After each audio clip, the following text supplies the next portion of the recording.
saludar a todos y todas mientras que ya estamos en otro de los segmentos que tiene Eco Amazónico, este tiempo dedicado a la mente. Y ahora nos vamos a la mente educativa, a la mente donde ya nos vamos a preparar en el tema de poder estar listos al regreso a clases. Tanto los niños como los padres, saber qué hacer, qué debemos de hacer y qué no debemos de hacer, es lo que vamos a hablar hoy con nuestras invitadas. En la parte psicológica está con nosotros nuestra amiga la doctora Natalie Guevara, ella es psicóloga clínica. En la parte educativa hemos invitado también, y es una bonita visita a los tiempos, Fabiolita Eugenio, que está con nosotros para conversar en la parte educativa este tema de gran interés, que lo vamos a hacer en dos partes, tomando en consideración que es amplio, pero hoy vamos a iniciar. Así que les doy la bienvenida, yo soy Keta Llerena y gracias a ustedes por estar con nosotros. Es más, les invitamos para que comenten el video, nos dejen también su consulta, y aquí están nuestras especialistas para poder dar la contestación respectiva. Natalie, ¿qué tal? Fabiolita, bienvenida. Muchas gracias, pues bien. Hoy ha sido un día espectacular. Ya le vi desde que entró al estudio, ha estado ya todo ensueña como siempre y espectacular. Fabiolita, nuevamente gustosa poder conversar con usted. Siempre es un gusto estar con ustedes, encantadísima. Qué chévere hablar de este tema, porque bueno, Fabiolita es educadora, ¿no? De profesión educadora, también es consejera, en fin, y tiene la amplia experiencia como para poder orientarnos en la parte educativa. Pero ¿cómo se debe preparar a los niños en la parte educativa, empezando, Fabiolita, nosotros como padres, ahora que ya estamos a pocos días de poder iniciar nuevamente el año escolar? Bueno, yo creo que deberíamos empezar nosotros. Empezando, yo estaba pensando que ya debo reprogramar mi reloj biológico, porque eso es algo que parece increíble, pero cuando estamos en vacaciones lo descuadramos porque dormimos tarde, nos levantamos el rato que ya está muy avanzada la mañana. La espalda, ¿no? Exacto, ya cuando duele la espalda. Entonces, una situación que sí sería buena, y ya a partir de estos días, es empezar a retomar de una manera natural, sin forzar, el manejo del reloj biológico, de modo que en el momento en que ya empecemos clases no se convierta en una tortura y el inicio de clases sea doloroso. Esto en cuanto a los padres y también a los niños, ¿no? Es de parte y parte, sí, es los padres de familia, porque en realidad somos los responsables de los chicos, y también ya en los adolescentes, ellos también ya ir retomando nuevamente los horarios. Y hay una situación que es bien interesante. Este es el momento de aprovechar el entusiasmo. A veces creyéramos que los niños no se cansan de las vacaciones, pero se cansan de las vacaciones, ellos se cansan de las mismas actividades, de estar en casa, y empiezan ya, a estas alturas ya están generando la expectativa de ya regreso a clases, y qué pasaría, y con qué profesor me iré, y se iría tal persona, irán todos mis amigos. Y entonces eso podría ser aprovechado de una manera positiva, de manera de motivarles para que los chicos vuelvan a clases con todas las ganas. Hablar también en la parte psicológica, porque esto va a generar en muchos de los padres y madres de familia, e incluso en los niños, de estrés, ¿no? Y saber que nuevamente comienza la gritadera, porque es la gritadera en la casa, ya levántense, ya vengan a desayunar, se atrasan, apúrense. Y creo que esto, si no lo tomamos o no lo llevamos bien, Natalie, se va a convertir en un dolor de cabeza. Sí, y depende también a qué ambiente vayamos a volver, o a qué ambiente estamos pendientes de ir, como decía Fabi, porque los niños, por ejemplo, yo tengo 2 niños, bueno, una niña y un adolescente. Entonces sí es cierto que ellos de alguna manera, mínima o máxima, se entusiasman con el hecho de volver a clases, porque también las vacaciones no las disfrutan al 100%, ya que en las vacaciones los niños están solos, los papás siguen trabajando. No es que los papás tienen el mes de vacaciones como los niños, sino que tienen una semana, 15 días, etcétera, etcétera. Entonces ellos también están como que ya en la casa, tengo que hacer esto, tengo que hacer aquello. Si van al curso vacacional, no dura los 2 meses, solo es o el inicio o el final. Y ya quieren ver compañeritos. Por ejemplo, mi hijo me dice, mami, hoy día, tengo un compañero que se va del país a Loja. Y digo, ¿cómo es que se va? Es que él dice, chao Ecuador, hola. Y digo, bueno, entonces volver a clases. Pero eso me da a entender de que está con la expectativa de se iría, quién va a venir, lo que dijeron el año pasado, lo que dijeron este año, los que se quedaron a supletorio, si pasarían, quién perdería el año, etcétera. Están con eso. Y la pequeña, en cambio, es mami, ¿cuándo tengo clases? Ella sí es directa y es ya estoy aburrida, ya estoy cansada, a pesar de que en la casa pasa jugando, que la televisión, que el internet, que el amiguito del vecino, que no sé qué, pero de todos modos está, ¿y cuándo voy a mi escuela? ¿Y cuándo voy a mi escuela? Entonces, cuando el ambiente escolar ha sido favorable, ha sido para ellos gustoso, ellos quieren volver.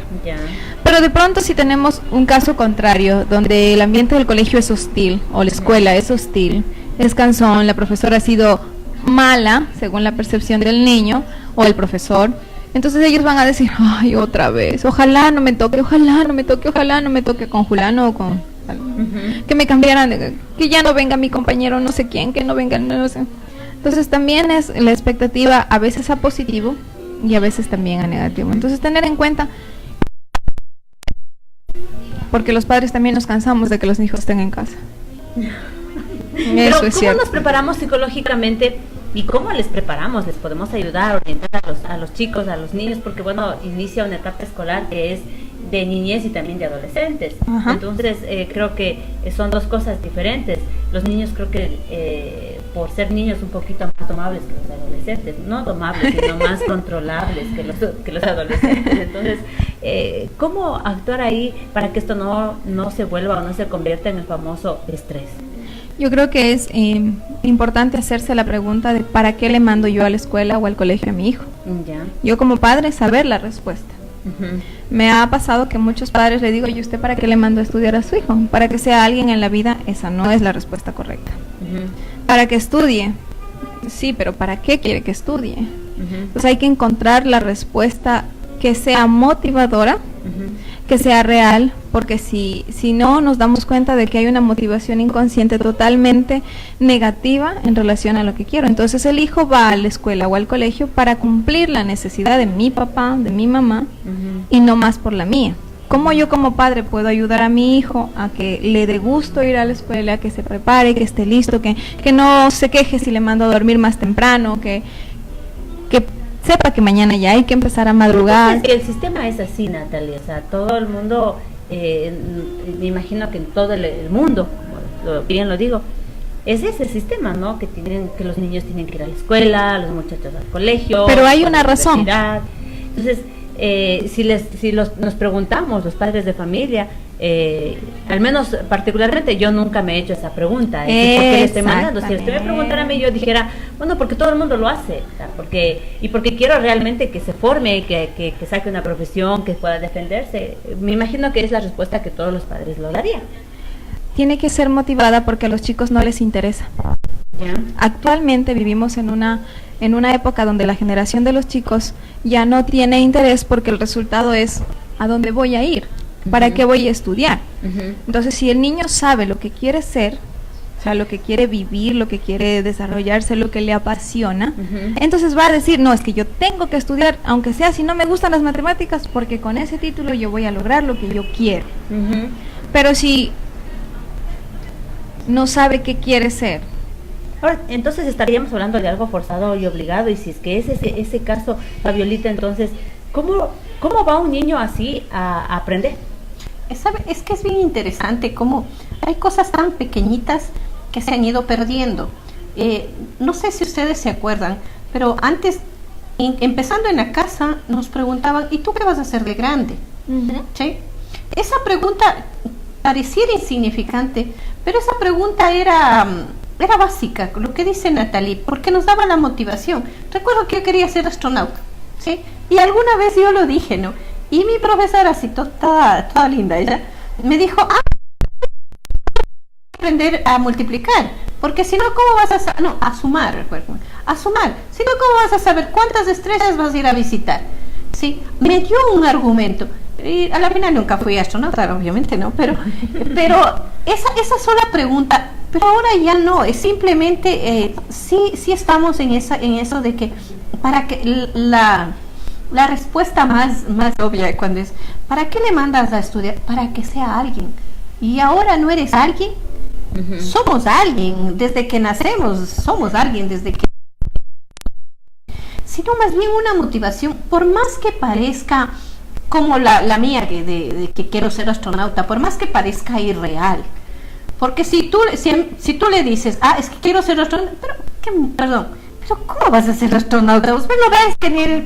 Ya. Y ponemos nuestro pensamiento de adulto. O quizás lo típico que le dicen los padres, no, yo quiero que seas doctor, abogado, una profesión que quizás fue frustrada, que quizás ellos quisieron tomarla, pero no lo pudieron hacer. O que simplemente ven que es una profesión rentable, que es lo que ahora busca la gente, ¿no? Que los hijos estudien algo que sea rentable, para que no sufran como yo sufrí o como lo que a mí me tocó, que es una de las motivaciones que los padres tenemos, es que para que no viva lo mal que yo viví por X circunstancia, o para que si me ha ido bien, en cambio, para que te vaya igual de bien que me ha ido a mí. Eso es más raro, Natalia. Luego de ya tener la respuesta a la pregunta que nos hace la doctora, y que creo que de hecho usted, amigo y amiga, también debería de hacerse, es ¿por qué está mandando a estudiar a sus hijos? ¿O para qué está? Porque el por qué es lo que tú contestaste, Keta. El por qué es por cumplir con un sistema, pero el para qué es lo importante. ¿Para qué quiere que su hijo o su hija vaya a estudiar? Entonces, luego de entrar en ese análisis y respuesta profunda, entonces ahora sí, ya, con la respuesta avanzaremos en el tema de cómo y de ahí prepararnos. Tenemos que preguntarle a los niños, ¿para qué vas tú a la escuela, mijo? Y el niño le va a preguntarle por qué me estás mandando. Eso, para que vean cómo es la cosa de interesante. Entonces, ahora, por eso es importante, porque si yo le pregunto al niño, sobre todo los niños que no una motivación, aquellos que tienen un promedio bajo, entre comillas, es porque no han encontrado una motivación. Yo les voy a dar un ejemplo. Yo conozco un muchacho de 14 años, que el año pasado se terminó el año con un promedio de 9.3. Excelentes notas, octavo grado. Y este año, desde el primer parcial, pasó con un promedio de 7.4, con materias de 6, de 5. ¿Qué pasó? Empezó muy bien justificativos, la edad del burro, subía la adolescencia, empezó a crecer, que de pronto hay una chica por ahí, no sé, cualquier cosa. Pero conversando con el joven, porque ya es un joven, resulta que no estudiaba para las pruebas. ¿Y por qué no estudiaba para las pruebas? Entonces, indagando, descubrimos que era porque él tiene una capacidad de razonamiento que si le damos a leer una hojita, una historia, él me resume y analiza y me da una respuesta. Pero si esa misma hoja yo le pongo una pregunta textual, la respuesta él no me la va a poder dar porque su razonamiento lógico es mayor que su memoria física. Entonces, como la respuesta que le exigen es más memorial, entonces a él empezó a costar. Y como le costó y no encontró la motivación para hacerlo, decidió no hacerlo más. Y listo. Y ya, sufrió todo el año, supletorio, remedial. Y todo ese detalle más. Claro, pero ahí también un padre puede tomar dos acciones, ¿no? Es decir, bueno, a ver, tenías 9 y ahora tienes 7, o sea, guambra, malcriado y vago y quién sabe qué cuántos términos más, y castigarle porque su rendimiento ha sido bajo. O tener la capacidad de decirle, bueno, ver, analicemos qué pasó, dónde está la falla, a ver, yo te voy a ayudar, yo te voy a apoyar, porque eso quiere decir que yo estoy calificando a mi hijo por una nota, que es lo que la mayoría hace. Vamos a un resultado pro satisfacción, la nota viene por añadidura y sufren menos en el año escolar. Sí, y hablando del año escolar, Fabiolita, el rendimiento de los niños, ¿cómo es al inicio? Porque ya inicia la temporada, el año lectivo y todo, y lo tedioso de muchos niños es la famosa prueba de diagnóstico, ¿no? Para ver cómo empezamos, a ver si es que le suben o le bajan, o qué pasa. Entonces, ¿cómo es esto? En realidad ahora ya no hay el que le suben o le bajan, ahora ya si está en el grado que está, si le promovieron, pues ahí se quedó. ¿Sí? Ahora ya esa situación ya no se da. Pero sí es tan importante esto de la motivación. Lo que les decía al inicio, es el momento de aprovechar. Por ejemplo, si el niño está, sea que esté motivado, sea que esté ilusionado o no, por ejemplo, a todos, no sé, yo al menos tengo el recuerdo, lo que más me emocionaba era comprar cuadernos y forrarlos. Entonces, qué emoción cuando al menos cuando yo aprendí a forrar, qué emoción yo forrar, ¿sí? Qué emoción yo hacer la carátula. Pero ahora esa emoción, ese gustito ha ido pasando a segundo plano, por no decir desapareciendo, porque las mamás, y generalmente somos las mamás, nos apropiamos de eso, ¿sí? Nosotros cogemos a forrar porque es emocionante. No sé si ustedes han forrado cuadernos, es muy emocionante. Y nosotros somos los que cogemos a forrar cuadernos, nosotros añorando nuestra época estudiantil, nosotros hacemos lo que... Pero si es él, el niño o la niña, la que debe estar viviendo esa emoción. Entonces la recomendación aquí sería que ellos mismos comiencen a hacer, a vivir, definitivamente. No que solamente lo tengamos sentados y que nos acompañen a comprar la lista de útiles.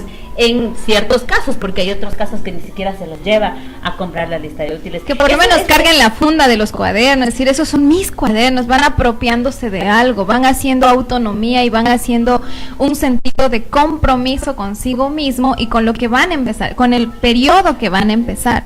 Entonces, eso sería parte de la motivación. El trabajo del padre es eso, es motivarle a que todo desde el inicio es tan bonito que cuando esté en las otras etapas que ya son el desarrollo mismo de la educación, no se sienta tan mal, porque si no, ¿quién se emociona? Si es la mamá o el papá, es como que yo volviera al colegio, como que yo volviera a la escuela, pero la que tiene que hacer deberes y dar las pruebas es mi hijo o hija. Y cuando ya toca eso, entonces ahí sí les dejamos a ellos. Obviamente, claro. Y ahí les dejamos solos. Por ejemplo, ¿qué motivación puede haber en un niño que coge un cuaderno, que el forro no lo escogió, que la carátula no la hizo y no le gustó, y encima a lo mejor está hecho perfecto, ahora como todo es comercial, ¿no? Se compra la carátula o pagan en la librería para que le dé haciendo, pero no es la misma motivación. Habemos algunos maestros que somos un poquito no sé, que tenemos otro tipo de pensamiento.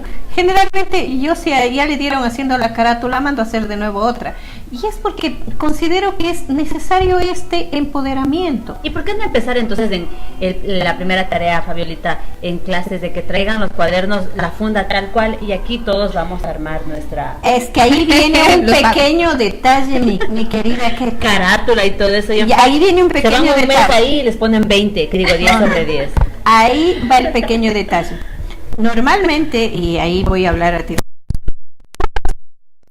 yo digo, traigan solo forrado como guste, que tampoco pongo un color. Y aquí hacemos la carátula. Yo hago aquí con... Pero garantice que del 100%, si quiero un 50%, ya mandan hecho la carátula. Sí, verdad. Contraviniendo lo que se pide.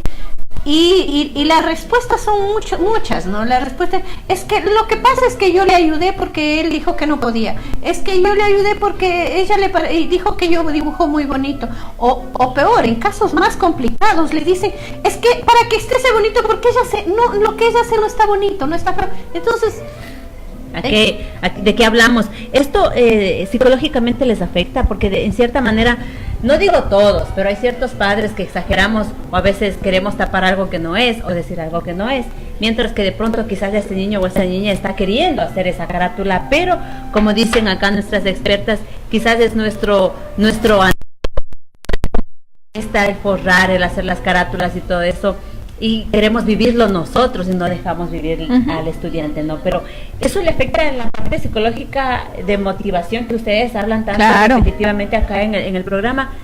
¿Afecta bastante entonces esto? Sí les afecta, porque los niños hacen conciencia de todo. Ya. Entonces, ¿cuál es la conciencia que genera este hecho? Genera la conciencia de, bueno, ¿quién va a estudiar, tú o yo? Entonces tú quieres que estudie, yo estudio para darte gusto. Y es muchas veces llega a tal extremo que cuando terminan de estudiar le dicen, ya, aquí está el título. Hasta esos extremos sí se ha llegado. Sí se llega, y se han visto muchos casos. Y los chicos viven frustrados porque después trabajan en cosas totalmente ajenas a la carrera, porque lo que querían no era, o viven toda su vida haciendo algo que les tocó, porque hay padres que incluso hasta ahora yo me sorprendo como a los que ya están en la universidad, les dicen, es que si estudias esta carrera te apoyo, pero si decides esta otra, verás cómo lo haces. hay casos así y me parece grave porque estamos cortando la posibilidad de que las personas seamos autónomas. Es guiar, o sea, la motivación no es otra cosa que decirle haz lo que quieras y en lo que yo considere que pueda ayudarte te ayudaré, pero hay que tener también las limitaciones porque todo se malinterpreta, o sea, de verdad que claro, porque si no, increíble. Exactamente, si lo dejamos a tan suelto, y yo pienso que, y comparto en el tema siempre y cuando estemos nosotros tras, supervisando, analizando, viendo, dando nuestra sugerencia quizás, o nuestro Hasta punto de ahí. vista, nada más, creo que eso sería lo indicado. Pero Sí. hay un ejemplo muy práctico, ¿sí? Cuando usted quiere que su hijo aprenda a manejar bicicleta o aprenda a nadar, ¿sí? No es que usted agarra y le da la bicicleta y ahí nos vemos, vendrás ya cuando aprendiste a manejar bicicleta. Que realmente su hijo aprenda a manejar bicicleta, ¿qué tiene? Usted va detrás, sosteniendo la bicicleta y cuando ya considera le va soltando. Esto es exactamente igual. Y de la misma manera, si está aprendiendo a nadar, no es que agarre y le lanzó a la piscina y verás cómo sales, no. Bueno, es que todo sí un hay proceso. casos, Pero ¿no? incluso en eso, Ya. el papá o la mamá que le lanzó está listo a ver si sale, pues. Y si no, le está cuidando. O sea, no están así de, o sea, te lanzo a la piscina y yo ya regreso. No, te lanzo y estoy alerta a ver si avanzaste. Y otra cosa también es ir mirando cómo van los tiempos y las edades. Nos hemos vuelto una carrera contra el tiempo y a los niños no les dejamos madurar en todos los sentidos. Entonces hay niños que se adelantan, ¿no? Y los padres son muy orgullosos de que su hijo de, qué sé yo, por ejemplo, digamos 5 años, que debería estar en un Primer año de educación básica, como cumplió justo al límite o antecitos de la fecha según el ministerio, entonces ya está en segundo. No, pues es que mi hijo está adelantado y es un orgullo. Le está ganando el tiempo, pero no se da cuenta que está perdiendo tiempo. Yo siempre digo, es tan interesante porque ¿por qué pierde tiempo? Porque el niño se esfuerza más a realizar una actividad que le sería más fácil si su maduración estuviera completa. Que si está completa podría ser mejor estudiante, porque está, como decir, adelantado en el tiempo a lo que le toca vivir en la educación. Entonces hay casos que los chicos se gradúan ahora hasta de 16 años, antecitos de los 17, los 4, 22, ya están de profesionales y no sé qué. Y yo digo, ya han perdido tiempo. Para mí es perder el tiempo, porque se les adelanta el tiempo a trabajar. Y ahora en el caso educativo, Fabiolita, ¿es fácil trabajar con este tipo de...? Es lo que iba a decir. Hay una situación en la que no se ve. Pareciera a veces cuando hablamos de tienes 5 años, 9 meses. No, el mío tiene 5 años y 10. Es mayor con un mes nada más. Ese mes sí marca diferencias en maduración. Puede ser que por dar gusto, generalmente los niños que son adelantados son niños que están dispuestos a darle gusto al papá y a la mamá como sea, sacrificando lo que sea. Pero para ellos es muy doloroso porque todos hemos sido estudiantes y todos hemos tenido compañeros mayores que nosotros y también menores. Y en el aula esa disparidad sí se nota en la maduración de las relaciones interpersonales. Porque, por ejemplo, si es un niño que está adelantado, el caso que estaba poniendo Natalie, va a ser más retraído socialmente, porque es la típica, ¿no? Es que eres matón. Y entonces, ¿qué hacen con los matones? Le aplastan, le hacen a un lado porque, oye, te crees mucho porque sabes mucho. Y socialmente está perdiendo, ¿sí? Y eso le está marcando. Si es que a su vez es también un niño o un estudiante que no tiene un buen rendimiento, ¿no? Que también es el otro extremo. Claro, y a veces hay niños que tienen un rendimiento académico que por su maduración no logran aprender adecuadamente o al mismo ritmo que los demás o la mayoría. Entonces se les recomienda que deberían repetir el año por salud, no porque está perdiendo, sino porque va a ganar, porque el año que repite lo va a pasar bien, va a tener la seguridad, va a sentirse mejor consigo mismo, porque va a lograr los objetivos, es más, va a tener ¿cómo se dice? Una ventaja sobre los compañeros, porque él ya tendrá algo de información de lo que recibió el año pasado, que es exactamente lo mismo que va a recibir. Y esa maduración y esa confianza y esa autoestima le va a servir para que en adelante no le vuelva a pasar, porque habrá adquirido las habilidades. Pero muchos padres que vea, regálele que solo es un puntito. Y entonces el niño todos los años pasa con las mismas limitaciones, porque nunca logró la madurez, porque se le está obligando a hacer algo, un sobreesfuerzo, que si lo hiciera en el nivel que le corresponde, viviría más tranquilo y más feliz. Y es por eso que yo repito el hecho de que los padres, cómo podemos ayudar y apoyar, es también dejando de presionar consciente o inconscientemente a nuestros hijos con el tema de la educación. A eso iba, ¿no? Preguntarle qué hacer, o sea, si ya vemos que estamos en ese camino y que quizás hemos caído, no sé si llamarle trampa o sistema, algo así, en ganar tiempo, entre comillas, apresurar quizás muchas de las veces, pero tanto psicológicamente ya concluyendo el tema, qué hacer, y también en la parte educativa. Y es un poquito respetar los tiempos de los niños. Un niño, para aprender a orinar, la norma dice que de tantos años y no sé qué, y hay niños que deciden hacerlo más tarde y los padres están pero que estresados, que si el urólogo, que si el psicólogo, que si no sé qué, sí ayuda, pero no es necesario. Porque el niño va a aprender en su tiempo. Entonces es un poquito aprender a ver a nuestros hijos como seres humanos, como personas que tienen una vida propia, que no están para complacer mis necesidades, que no están aquí para cumplir mis deseos, sino para vivir una vida propia. Y más bien yo sí estoy para guiarle, enseñarle, acompañarle lo que he podido aprender. Y si algo no sé y no puedo, también tener la capacidad de decirle, no sé, no puedo, pero vamos a buscar dónde, vamos a ver quién nos ayuda, vamos, te acompaño. Entonces ver a los hijos de alguna manera como personas, como seres humanos, como individuales, como únicos, como especiales. Y en todos los sentidos. Entonces es soltarles también un poquito y dejar de presionarles. Mire, yo conozco una chica muy linda, guapísima, hermosa ella, unos ojos verdes increíbles, que seguro que si escucha sabe de quién hablo. Ella decidió no estudiar el colegio a la edad que le correspondía, y gracias a Dios tuvo una madre espectacular que le dijo, está bien, no estudies como tú quieres, pero vamos a hacer algo. A ver, empezó a buscar por ahí cosas que hacer, porque no sabía qué estudiar, no se sentía presionada. Le tomó algún tiempo, le tomó entre 3, 4 años darse cuenta que era su necesidad. Los años anteriores a la decisión de no estudiar tenía problemas, el rendimiento, la conducta, muy rebelde, o sea, de todo. Al psicólogo fue a parar, como se dice, porque realmente tenía una dificultad.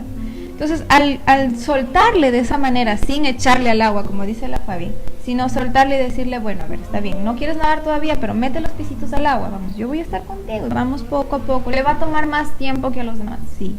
Pero cuando ella se empoderó lo suficiente, vaya a verle ahora. Hizo de su vida una cosa increíble. Más lento, pero definitivamente yo ahora sé por qué quiero esto, para qué quiero esto, y a raíz y a costa del quien sea, yo voy a trabajar y a esforzarme para alcanzar lo que quiero, porque lo definió. Lo que a la mayoría últimamente le está pasando es que coge carreras que no son de su gusto, sino que por no perder los años, por no perder esto, por no perder aquello, asumen y dicen, yo elijo esto, pero es mentira. Algunos logran enamorarse de la carrera en el camino, pero otros no.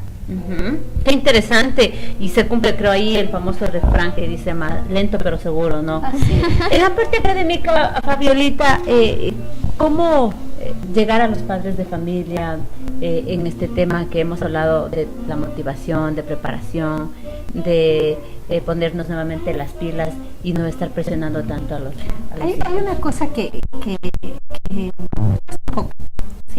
pero en el momento en que seamos capaces de hacerlo, vamos a ver lo que tanto anhelamos cuando nosotros empezamos a tener hijos que tienen dificultades académicas, pararse y preguntar ¿por qué? Pero no por qué al niño o al estudiante, sino por qué yo. ¿Sí? Por ejemplo, hablaba hace rato Natalie, decía que todo el tiempo van a estar pidiendo notas, que pero vea, súbale un puntito, que no son. Y es, como le digo, es como que ellos volvieran a la época de estudiantes en que andaban rogando por notas. Y yo he escuchado padres de familia que dicen, a mi papá él nunca iba a hablar conmigo, pero yo por eso estoy aquí, para que mi hijo no esté solo. Estamos a veces cumpliendo, haciendo lo que hubiéramos querido que hagan por nosotros, defendiendo lo que hubieran querido que defiendan. Y cuando no es el tiempo, no es el lugar, ni son las personas. Un ejemplo muy claro de lo que estábamos hablando incluso tras cámaras hace rato, es esto de la disciplina entre los padres y los maestros. Antes es verdad, había abusos, sí, había cuando aquella frasecita de la letra con sangre entra, sí había abusos. Y hay historias, creo que todos los que hemos estudiado en mi época y un poquito más a la de ustedes también, de historias dolorosas, humillantes y todo eso. Y a veces esos dolores se quedan marcados. Y cuando somos padres, decimos, eso sí, pero a mi hijo o a mi hija no le van a hacer lo que me hicieron a mí. Y a lo mejor no es ese el caso. En primero ya usted no es una niña o no es un niño. En segunda, ese maestro o esa maestra que le hizo o lo que sea, sea real o ficticio, no es la maestra o maestro de su hijo, y su hijo no es usted. Entonces, ¿para qué traer dolores aparte? Y por eso digo, sería muy interesante ver si mi deseo, mi desesperación de que mi hijo sea tal o cual cosa, ¿es realmente por mi hijo o es por mí? ¿O son mis propios dolores? Para que pueda haber un buen resultado también. Definitivamente, ¿no? Académico. Estamos hablando de eso, ¿qué tal? Estamos hablando de eso. Pareciera increíble, parecía que no tiene nada que ver, pero tiene todo que ver. ¿Sí? Deberíamos dejar ya en el pasado nuestra vida estudiantil. No apropiarnos de las carátulas y de las forradas, no apropiarnos de los dibujos y de dar pintando. De agarrar haciendo las tareas, porque yo he visto que hay mamitas que se les dan haciendo las tareas, les ayudan a estudiar, o sea, las mamitas estudian, se memorizan y solamente el hijo o la hija escucha y aprende como un lorito, digo yo, y nada más. Entonces, sí, realmente eso para mí es preocupante, porque no está viviéndolo eso en este caso el estudiante, no, así es, y por eso niño o adolescente. Y por eso es que no le interesa, porque no es suyo. O sea, a ver, si la mamá le dio haciendo la carátula, la mamá le dio forrando los cuadernos, la mamá le ayuda estudiando, y entonces ¿quién está en la escuela? Yo estoy matriculada, pero la que está yendo es mi mamá, mi papá. ¿Y de qué se sorprenden? Hay niños en que son tan amorosos, ¿sí?, que o van al extremo de ser súper estudiantes, súper buenos estudiantes, por darles gusto a los papás, aunque no les guste, aunque estén frustrados, aunque estén dolidos. Y ustedes como maestros se dan cuenta de eso. Y que algún rato vamos a pensar cómo podemos nosotros como padres saber si estamos nosotros interviniendo demasiado en el tema educativo con los niños y hasta qué punto es lo que debemos de hacer. Le comprometo a Fabiolita para poder abordar un tema usted como la parte específica y obviamente siempre con la presencia psicológica que es nuestra característica y que por eso se llama este programa de mente, porque es para las mentes, en este caso de papás, de los estudiantes y todo ese detalle. Ya en la parte final, mis queridas amigas, de su recomendación, su conclusión y su despedida. La única recomendación que haría es dejen que los niños vayan a clases, dejen que vivan todo lo que es la escuela, el colegio, que se empoderen, porque cuando uno se apropia de algo, lo valora. ¿Sí? Si es que todo le dan haciendo, no vale la pena. Ok, muchas gracias. Yo les diría que hagamos el análisis de quién va a ir a las clases. Si estoy mandando a mi hijo para que cumpla con un requisito social, o estoy enviándolo para que él encuentre una motivación de vida y su propósito se cumpla. Quisiera robarme unos 2 minutitos, contar una experiencia personal. Yo fui una excelente alumna, de las mejores. Lloré cuando me quitaron la bandera, porque yo sentí que me la quitaron. Bueno, pero era porque yo estaba cumpliendo el deseo de mis padres y lo hacía con mucho gusto. Y porque me era fácil, obviamente. Sin embargo, tener una mala nota fue una experiencia terrible para mí. Saqué una mala nota increíble y yo decía, mi papá me va a matar, mi mamá me va a matar. Ahora sí, o sea, y ahí, ahora que lo recuerdo, creo que ahí yo fui medio consciente de que la nota no era para mí. Y no lloraba por mi dolor, sino por el miedo de defraudar a mis padres. Entonces, cuando los padres nos exigen, los hijos sentimos que los vamos a defraudar. Y hacemos lo que Fabi dice. O hacemos lo máximo para no defraudarles, o de una vez los defraudamos para que... Quizás ese es un índice de decir no se metan, ¿no? O exacto. Están Gracias a Dios, mi papá, que era de quien más tenía miedo, cuando me saqué 13, antes se calificaba sobre 20, me saqué 13, yo me moría. Y mi papá me dijo, hija, la nota no te califica a ti como persona, la nota no me dice que tú vales 13. Quiero que entiendas, no eres una estudiante de 20, te sacas 20 porque eres una niña de 20. Y la nota no te califica, la nota no me dice a mí lo que tú sabes y lo que tú eres, simplemente me dice que no estudiaste lo suficiente. Y hay que ir hacia allá, punto. O sea, es como que me devolvió el valor humano y yo ya me sentí alguien, no por la nota. Y después ya sacó una buena nota. Y ya después fue fácil. Y lo que es más, después ya no me estresé por tener siempre las buenas notas. Siempre estuve dentro de las mejores estudiantes, pero ya no era mi desesperación por la bandera, como lo era hasta antes de eso. Entonces esa es la recomendación que yo haría, ¿no? Tomar este ejemplo que fue para mí consciente muchos años después, de cómo los padres podemos con una frase, una palabra, devolver a nuestros hijos el empoderamiento personal. Y no quedarnos con su dignidad por una nota, por una calificación o por una mala experiencia o por un mal resultado en la educación. Qué interesante, muchas gracias a nuestras invitadas, la doctora Natalie Guevara y por supuesto nuestra amiga docente Fabiolita Eugenio, que ha compartido esta noche con nosotros. En una próxima oportunidad y el próximo jueves en 15 días nos estaremos volviendo a ver con un tema relacionado ya de cerca a lo que es el tema educativo. Un abrazo a la distancia, que te lleven a Eco Amazónico. Bye.